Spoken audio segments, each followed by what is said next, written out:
as flute players to consider the positioning of your music stand and your device and your chair, if you're sitting, which a lot of people are when they're doing virtual meetings.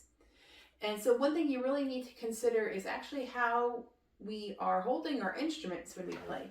So when you pick up your flute and you go to play, you'll notice that your head actually turns a little bit to the left. So therefore, if you're looking at music, so you've got physical sheet music on a stand, which I do recommend you get, by the way, a stand and have actual sheet music, whether in a book or you print out your digital music. But if you are trying to look at your music and your stand, say, is on the right side of your device, then you're going to be in a little bit of trouble because you have to turn your head to the left, right? So I recommend that your chair face your device directly, so that way whoever you're talking to on your video conferencing platform, they can see you just fine. But that way when you need to play your music, that you can turn your head just a little bit to the left, and then you'll see it just fine, and they'll still be able to see you too.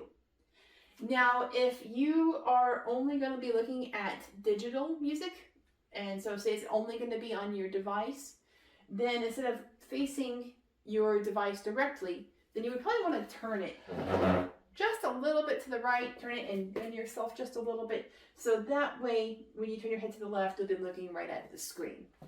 You never want to strain if possible. It's also important to note that you can do this too if you prefer to stand instead of sit. And if you're going to do that, you just do the same thing where you're going to face yourself towards the device, and that way you turn your head a little bit to the left and you can see your music, or turn yourself a little bit to the right if you don't have a music stand.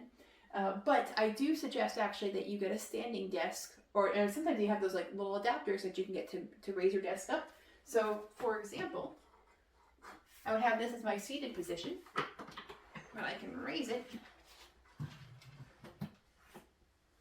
So there you go. So that way when I'm playing my flute, I don't have to bend down and look to see my device here. It's just right at eye level. And by the way, I also like to keep my flute next to me when I'm playing. So I actually have a stand down here, a flute stand. And so that way when I don't need my flute that second, I have some place to put it down.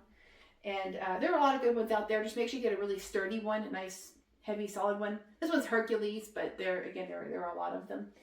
And so it's nice that if you just need a moment to put your flute down, you have something there. But do not keep your flute on that stand forever. That's just a little flute care tip for you.